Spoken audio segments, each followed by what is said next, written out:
Can we just take a second to appreciate how good the running back position has been this year in fantasy football? I mean, seriously, look at our top 6 running backs right now. They're averaging 20.1, 20.8, 17.5, 16.2, and 21.5 fantasy points per game.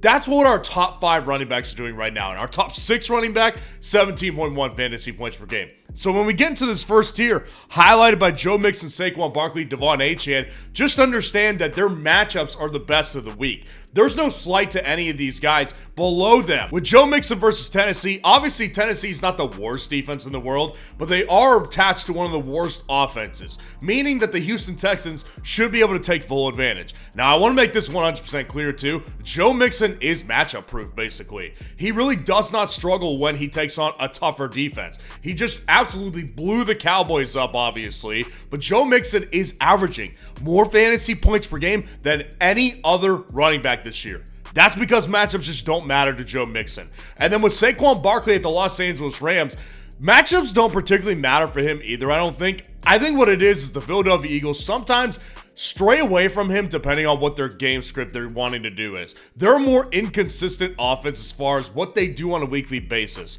Whether they go run heavy, whether they go pass heavy. I mean, there was a point in the game last Thursday versus the Washington Commanders where I thought Saquon was going to be a more pedestrian finish. Then he exploded late in the second half.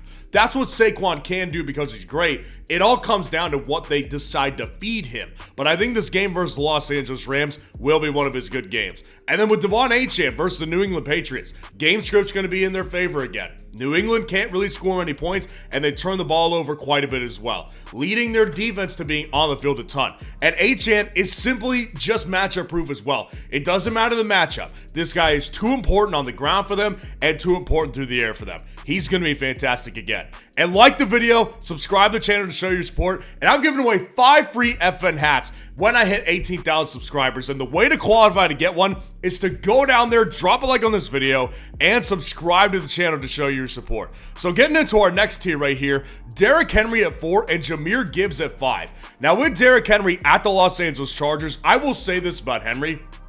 As great as he's been, and he has been great, and he's also a touchdown lock virtually every single week.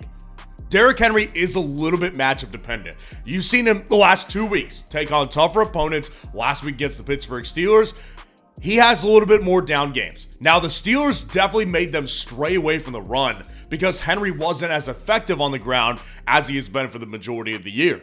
But Derrick Henry is in a similar matchup this week versus another stout run defense versus the Los Angeles Chargers. So I don't particularly love the matchup here, but again, as I said, he's always a touchdown lock every single week, and I know that he can go off in big games, so I do think that there's potential that he does go off in this game. And then Jahmyr Gibbs at Indianapolis this week, the matchup says it's great. And Jahmyr Gibbs is just simply attached to a running back system in Detroit that it doesn't matter what the matchup is ultimately. That each one of those running backs is going to get theirs because they're so efficient at running the ball. And Jahmyr Gibbs gets the pass catching work. This is a great matchup versus Indianapolis for him to take advantage of. Christian McCaffrey and Josh Jacobs in the same tier. They're taking on each other, and I love this matchup right here. I actually am predicting Christian McCaffrey's breakout week. I think he's going to be a top 6 player this week. Listen, with Christian McCaffrey, it's been a little bit unspectacular. It's not what we expect from Christian McCaffrey over the first, 2 games of his season this year. But what we saw with Christian McCaffrey over the 2 weeks is the first week he averaged 3 yards per carry. The second week, he averaged 4.2 yards per carry. So he's improving his efficiency, and he's still getting the massive workload that gives him a really safe foundational floor. I think this matchup versus Green Bay will be the first one that he has the big game. And Josh Jacobs, he's just on a freaking heater. I mean, last week versus the Bears, he had a theoretically bad matchup, but he ended up getting more than 4 yards per carry and another touchdown on the ground. And he's also been really involved as a receiver as well. So I think that Josh Jacobs, it's just time to give him his dues because he has really earned his spot inside of the top 10 at this point. And this week against the San Francisco 49ers, the matchup isn't fantastic, but this defense has definitely been a little bit softer lately and just more easily able to take advantage of. So I think that Josh Jacobs, just in this system, is working really well right now, and it's all gelling together at the perfect time of the year. Now, dropping down to our next tier right here, we've got Kiron Williams at 8 and James Conner at number 9. So with Kiron Williams versus the Philadelphia Eagles, we have to address it. Ever since basically Puka Nacua and Cooper Kupp return to the lineup, Kiron Williams has been a little less important to this offense. He's still obviously the running back one, but he hasn't been getting a touchdown every single game like he had been. And his volume per game is just not at what it used to be. Now, I think that could be for preservation purposes because the Rams are trying to make a playoff run and preserve their best player even since he got a massive workload to begin the year. But against the Eagles here, I still don't love the matchup. I don't think it's a particularly great matchup this week. And I do think that Kiron Williams is just kind of not an afterthought. He's just not the primary weapon in a Sean McVay offense when his quarterback's healthy and his two best receivers are healthy. Now, James Conner and Kenneth Walker here at 9 and 10. Again, they're taking on each other at Seattle this week. With James Conner, he's coming out of the bye week. I kind of like that better than Kenneth Walker has this week because I also think that Seattle is probably the more beatable defense on the ground than Arizona is up to this point. Seattle is still struggling defensively. They're still not getting all their personnel healthy. So I think Conner's got an opportunity here, but I will say this. He is not as high as I would like him to be because Trey Benson is emerging in this offense. With Kenneth, he's got the exact opposite problem. Charbonnet's not taking over volume. Kenneth Walker has just kind of been a little bit more inefficient over the last several games. Arizona's not a particularly easy defense. That defense can make plays, man. That's actually a pretty physical defense. So I think with Kenneth Walker, he's still top 10 because he's either going to get one of two things. He's either going to get a touchdown every week or he's going to get you receiving upside. Last week, the receiving upside wasn't as much there, but the touchdown was there. Kenneth Walker makes it happen one way or the other. So against a tougher Arizona defense, I'm not particularly worried about this one. And I've got Brian Robinson at 11 here and David Montgomery at 12. Now listen, with Brian Robinson versus the Dallas Cowboys, I've been kind of, teetering every single week on Brian Robinson because the reality is this. Ever since he first started getting injured earlier in the year, his snap count percentage dropped. And obviously, he's missed a couple games this year. With Brian Robinson Jr., he came back last week and didn't play 50% of the snaps versus the Philadelphia Eagles. Again, he gets in the end zone and that saves his week. And he's an efficient player because Washington's able to move the ball with Jaden Daniels. So that whole thing has just completely created an efficient environment for Brian Robinson Jr. This week, he gets the matchup versus the Dallas Cowboys. So even if he only plays 55, 60% of the snaps, I like this matchup so much that I think he can get in the end zone twice easily this week and run for close to 80 yards. I think that's very much in his cards, and I've got him here at 11 for that very reason. And Dave Montgomery at 12. At the Indianapolis Colts, again, I like the matchup a ton. But, Dave Montgomery is what he is. I mean, every single week he does the same thing. Right? It's like he's going to be efficient enough on the ground. He's going to handle the lion's share of the short distance carries and the goal line carries. So he's a virtual lock like Derrick Henry is to get a rushing touchdown. And he's also capable of breaking off some decently big runs between the 20s. So in this matchup that's good, I think Dave Montgomery deserves a top 12 spot inside of tier 3. I also think it's time to thank Underdog for giving us a 0.5 total projection for Matt Stafford this week. Obviously, he's hitting that, and if you hit the higher on this one, you're winning free money as a new customer. So if you want to take advantage of it this week, go down in the comments, grab the link that's there, and use code FFN to sign up for Underdog. When you take advantage and hit the higher on this sweat-free pick for Matt Stafford this week, they will match your first deposit 50% up to $1,000 in bonus cash. Now, getting into our next tier right here, I've got Tyrone Tracy Jr. at 13 and J.K. Dobbins at 14.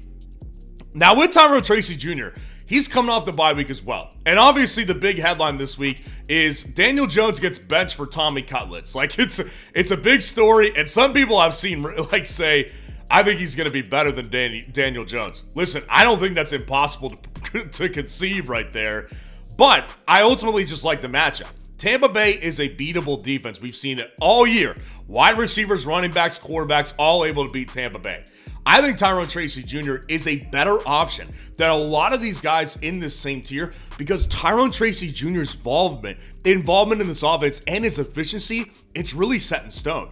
This guy is super efficient. He makes plays in the receiving game, and he's got the matchup this week. His involvement in this offense is 100% crystal clear.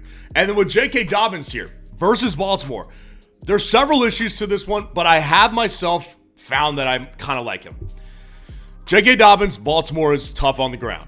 They're tough to beat on the ground, and they're tough against fantasy running backs. On the other hand as well, you've got Gus Edwards becoming a factor as well. Like, J.K. Dobbins only had 11 carries on the ground last week. He just made some big plays towards the end of the game. At the same time, J.K. Dobbins, what brings me back with J.K. this week ultimately is that I do think that Baltimore and Los Angeles, listen, this is the Harbaugh Bowl. Jim Harbaugh versus John Harbaugh. So if you don't think that these two guys know each other's strengths and weaknesses, I think that that's absolutely going to become clear. I think that maybe there's a weakness that Jim Harbaugh could exploit in this defense. And again, it will be through the pass, but J.K. Dobbins is the better pass-catching back between him and Gus Edwards. So I actually think we might see a little bit more pass-catching volume from J.K. That's why I've kind of gone on a limb and ranked him at 14 this week. Jonathan Taylor at 15 and Isaiah Pacheco at 16. Welcome back. Jonathan Taylor, it's a disappointing thing for multiple reasons. Detroit's a tough matchup. Nobody disputes that. The disappointing part about this is Anthony Richardson took up, goal line opportunities from Jonathan Taylor last week. That was always the fear before the season started. So with Jonathan Taylor, he's going to have to hit on a big play, and it's very possible that he could. But last week was a great opportunity versus the Jets, and it kind of got stolen from him. And he just wasn't that efficient. So I've got my issues with JT this week against the Detroit Lions, but Isaiah Pacheco coming back by all accounts. Andy Reid said he's practicing today. He should be back in the lineup. Now the question becomes, how much volume does he handle his first week? A matchup against Carolina, if Isaiah Pacheco had been healthy this whole time, he'd be higher than this. But it's against the Carolina Panthers, and Pacheco is going to be coming off a fibula injury. I just don't see 20 plus opportunities this week. Maybe I'm wrong, and that's why he's here at 16, because the potential is definitely there, but I just don't see a full workload this week from Isaiah Pacheco. Temper expectations, watch how he plays this week, and in future weeks, I think he's a must start once again. Najee Harris at 17 to round this tier out. At Cleveland on Thursday night. Najee has had some historically pretty good games against the Cleveland Browns. Specifically, the first 2 years of his career is when he played really well against Cleveland. But I'm just telling you this. Najee Harris is a man on a mission this year. That guy is fighting for a new contract. The Steelers did not pick up his fifth-year option. This is his last year under contract. He is fighting really hard. Like, he plays really, really tough this year. And I think that the Cleveland Browns are just a beatable matchup. Listen, they played a gutless performance against the New Orleans Saints last week, off a bye week. Now they're coming into a short week against an 8-2 Steelers that, like it or not, their offense is rolling right now. I think Najee Harris is in line to have a really good week as a RB2 this week. Now, dropping down to our next tier, we've got Rashad White at 18 and Tony Pollard at 19. With Rashad White at the New York Giants here, I think the matchup is fantastic. And ordinarily, this is actually higher than I usually rank Rashad White. Rashad White, there's a couple things that are clear. Number one is that he is not the lead carry guy. And if he is the lead carry guy on an off week for Bucky, he's not more efficient than Bucky. Number two is he's the better pass catcher. More consistently, Bucky's not a bad pass catcher. He's actually really good. Rashad is just a little bit better. So in this matchup against the New York Giants here, I don't expect them to have any problems moving the ball. And Rashad White has actually scored a decent amount of touchdowns. So I do think that Rashad White just will be more involved this week and has a good matchup. And then Tony Pollard at 19 at Houston. I think the matchup is tough. The one thing that I actually like about it this week is, probably by all accounts, Tyjae Spears will not play this game. He left the game with a concussion on Sunday, so maybe he plays, maybe he doesn't. But Tony Pollard, no doubt about it, is affected by Tyjae Spears. He's essentially split touches with Tyjae Spears over the last 2 weeks. So if he plays, he's moving down. But if he doesn't play in this tougher matchup, he's got to remain lower. But I do think that the volume will be set in stone and he can make some plays. DeAndre Swift at 20 and Ramondre Stevenson at 21. With DeAndre Swift, there's an issue that I saw last week, which is that he started to split more work with Roshan Johnson. Now again, does it keep up? I don't know. They just fired their offensive coordinator, and last week was the first game without Shane Waldron. So it's like, I have no idea what they're going to end up planning on doing. I do know this. DeAndre Swift was actually the one in that offense that benefited the most from Shane Waldron there. So I just don't know how I feel about DeAndre Swift these days. This matchup versus Minnesota is also pretty tough as well. So I just don't particularly love DeAndre Swift this week. Ramondre Stevenson at the Miami Dolphins here. Matchup's good. Ramondre should handle all the volume. There's no issues with the volume. And ultimately, it just comes down to, how close can they keep this game, right? Because the New England Patriots have been keeping games tighter than you'd think. They're actually being competitive on a weekly basis, and Ramondre has had hit or miss games because this offense rarely gets down there in the red zone. They hit on some big plays sometimes, ironically. Ramondre Stevenson is just hit or miss at this point to me. His volume is always there. Does he come out and be really efficient that week and get in the end zone, or does he come out and lay an egg in efficiency and not get in the end zone? Against Miami, I think it's potentially there, but I'm not really convinced of it. And Chuba Hubbard at 22 to round this tier out. Listen, it's time to have the big talk with Chuba Hubbard. I'm the crazy guy who at the beginning of 2024, not the season, this calendar year, was saying that Chuba Hubbard is going to be a league winner this year. And it's turned out I've been right so far. I'm not backing down right now. Listen, there's a lot of reasons I'm not. The reason he's down here, it's important to know this. The reason he's down here at 22 is because Kansas City's brutal against running backs. The reason that Chuba's down here is for that reason alone. I'm not worried about Jonathan Brooks at this point. Jonathan Brooks is his first game playing football since last November. He hasn't played in a calendar year. I don't care about him. Ultimately, I don't worry that much in the future because Chuba Hubbard just got signed to a 4-year extension and he's looked absolutely fantastic this year. Carolina has something to play for still. They're still trying to see what their situation is offensively. So I just don't see them straying away from a guy who's been awesome for them this year. The only thing I'll say is Jonathan Brooks, I'm sure, will get some opportunities this week. So watch how it goes. See how this one plays out. I'm not that worried about workload. I'm worried about matchup this week. Dropping now to our next tier, Bucky Irving at 23 and Aaron Jones at 24. With Bucky Irving, I said it earlier, I think the New York Giants are a fantastic matchup. They're both coming off a bye, so neither one of them has a leg up. But I think that Bucky Irving has just proven over every single game that he's the better running back between him and Rashad White. Again, I don't think he's as good of a pass catcher, but I do think he's good at pass catching. I just think Rashad White's a little bit better. Bucky Irving should be in line to get, his usual workload between 10 and 13 carries and maybe a couple targets out of the backfield. But in this matchup against the Giants, where I think they will not struggle to move the ball, a red zone touchdown is potentially in his future. And Aaron Jones at 24 at Chicago, listen, I think the matchup stinks, and Aaron Jones has simply, last week was a big week to watch him because he left on a cart the week prior, returned to the game, but last week he was pretty abysmal against a winnable matchup versus the Tennessee Titans.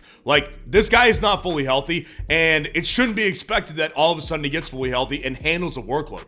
Cam Akers got volume last week. This guy is not fully healthy by any stretch of the imagination. I've got him here because of big play potential, but I'm really kind of off of Aaron Jones at this point. Javante Williams at 25 and Rico Dowdle at 26. Listen, we've quickly learned that Sean Payton cannot be trusted. He said Onwuasor moving forward was going to be the guy, and he got one opportunity. One carry last week. Javante Williams, on the other hand, comes out and scores a touchdown, leads the backfield. Who knows what's going to happen this week with Sean Payton and the Denver Broncos? I've got no freaking idea. What I will say is Javante Williams has a great matchup this week. So whether it's him or Onwuasor or freaking Jaleel McLaughlin or Tyler Bidet, one of these guys, I bet, ends up in the end zone. I'll lean on Javante Williams this week. Rico Dowdle at Washington. Listen, Rico Dowdle is on one of the worst offenses in football at this point. Washington is beatable, but at the same time, the Texans game last week, they pulled him. He stopped getting opportunities. It was bad. Rico Dowdle is just this is just a bad situation, man. Even though he's played pretty good over the last month and a half, 2 months, last week did something to me, and this offense is just so unstable. And then Nick Chubb at 27 to round out this tier versus Pittsburgh on Thursday night. Had a lot of confidence in him last week, and he kind of busted. Now, I want to point out, the efficiency was there. He was averaging 4.5 yards per carry, which is a good sign.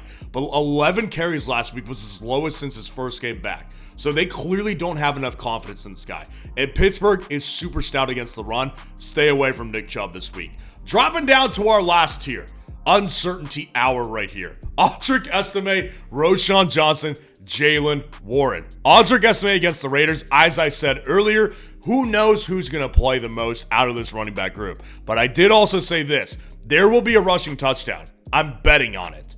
This week from Javante, Audric Estime, Jaleel McLaughlin, Tyler Bidet. One of those four will get in the end zone this week. I've got no idea who it's going to be. But Audric Estime does appear to be a Champagne favorite, although it's really hard to tell. But he's inside the top 30 this week because I do think potential is there with this matchup this week. Roschon at 29. Again, as I mentioned earlier, DeAndre Swift and him kind of almost split work last week. And Roschon's been the touchdown guy at the goal line this year. Minnesota's a tough matchup. So what if they do get down there at the goal line and Roschon Johnson just handles more opportunities? That's very, very possible this week. And then Jaylen Warren at 30. At Cleveland this week.